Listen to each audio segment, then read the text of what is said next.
Welcome back. Let's talk about the digital tax framework across the world and how India fits into all of that. Now, in the recent development, United States Trade Representative, or USTR, has initiated the process to retaliate against India and 5 other countries for levying a digital service tax on foreign companies. Now, that have really impacted US enterprises. That's what US has to say. On its part, India has maintained that it will take suitable action on any proposed US retaliatory action. Now remember, all this is coming on the back of India's imposition of 2% equalization levy on sales of products and services by e-commerce companies in Budget 2020. What does the latest retaliation really mean, and how is the digital framework really evolving? Let's take it straight across to Dinesh Kanabar, the CEO of Dhruva Advisors, joining us to throw more light. Dinesh Kanabar, now first of all, it is a heightened development in terms of escalating the global tension when it comes to the digital framework. Where is India positioned, especially with US saying that the US laws have been clearly discriminatory and also focused at e-commerce and digitally based companies? So thank you for having me, Nisha. Very quickly, it was in the last budget, the budget of 2020, that India introduced this 2% extra digital tax. This was, of course, one of those provisions which I wish was there in the bill and then was debated upon and then became an act. We did not do so. It came just in the act and got passed. And sure enough, after a lot of representation, it got implemented from 1st October to give companies 6 months' time to really recalibrate their IT systems and whatever is. It was thereafter that the US government in June started looking at sanctions under Section 301 of their trade rules. There was an open paper consultation which was held, and it was in January 21 that the USA came out with a report on India Digital Services Tax, quite a comprehensive report. And pursuant to that report, now the USA is proposing to retaliate against the levy of the Digital Services Tax by putting tariff restrictions, ad valorem tariff restrictions of up to 25% on various goods. Again, there is a consultation process. Comments have been invited up to end of April, and depending on what comments get and what the conclusion they reach, they will be imposing ad valorem duties on Indian goods. The range of goods ranges from things like paper for cigarettes to handicrafts to silver, gold, precious items, etc. So quite a bit of a reaction. And I must say that all of this for what?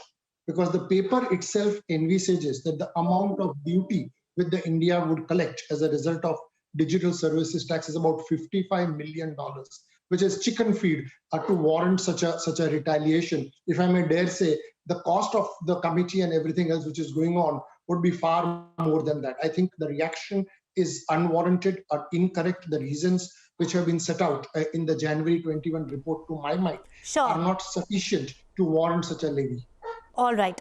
So India has its own point of view, but the 3 counts that the US has stated that this is really, it contravenes the international tax principles. First, the ambiguity. Second, these companies have no permanent establishment in the country. And also, it's burdensome, restrictive, compliance will go up. Just help me understand one thing. It's a totally different subject, but India has also come up with comprehensive rules on social media intermediaries, which will take care of the establishment in the country as well.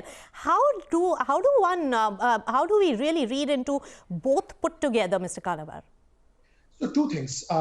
We had discussed this on an earlier discussion, Nisha, that the way India has come out with the OTT platform regulation, and that is OTT platform, not necessarily everything on social media, is to have a 24/7 monitor, etc., which might require positioning of people in India and which could constitute a permanent establishment. And if there is indeed a permanent establishment in India, then digital services tax does not apply.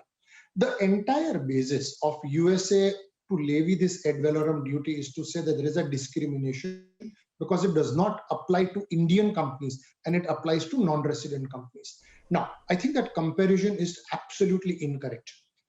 This first of all, applies to all foreign companies, USA or otherwise. In US's own assessment, probably 72% of the companies which are likely to be covered will be US resident. That be that as it may, but this is not targeted to US companies, number one. Number two, if you have to compare resident companies, then are they treated on par with companies which have got a permanent establishment? The answer is absolutely yes. Because if you do have a permanent establishment in India, then you pay taxes on your net income and not on the gross income. USA does have a merit when it says that the law could have been deliberated more, the number of ambiguities which could have been resolved. Maybe the law is very, very expansive and could have been put right. But that does not take away from the inherent right of India to levy digital services tax.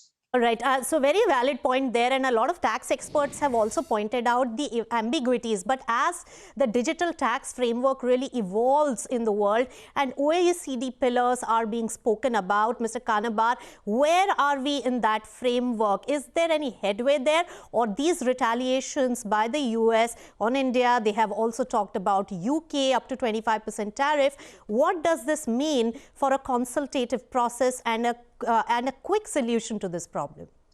So USA, it is virtually like it's USA versus the rest of the world, given the fact that USA today dominates the digital taxes landscape. And when OECD came up with Pillar 1 and Pillar 2 recommendations, USA was not even a part of the discussions. It kept away from it. And one of the concerns about that was to say that if USA keeps away from it, can we ever have a global consensus? The good and the heartening part, Nisha, in the recent past has been that the Biden administration has agreed to be a part of the consultative process. And I'm really glad for it, because USA cannot just come and say that because it wants to protect its own territorial tax base for the digital companies, none of the other countries from where the revenues originate have any right to tax. I think that's an absolutely incorrect, myopic approach, a self-centered approach, if I may dare say so. And the very fact that India is not alone. So there is one accusation in the paper that India is sort of unilaterally going ahead, not waiting for the OECD recommendations to get finalized. And India's position has been very clear on this. Yes. That while OECD is deliberating and coming up with a global framework, it cannot allow the revenues originating from India to go untaxed. That is India's stated position. And the fact that while India was blamed for introducing equalization levy way back in 2016, the world has followed suit, shows that India is on the right track. All right, Mr. Kanabar, so it's a fight between many countries, with the US on one side trying to protect its digital supremacy over the others, while countries like India are also now trying to get a pound of flesh when it comes to the e-commerce space. Thanks so much for getting us those insights. With that, we'll slip into a short breather on the show. We'll get back with more on markets as well as news. Stay tuned.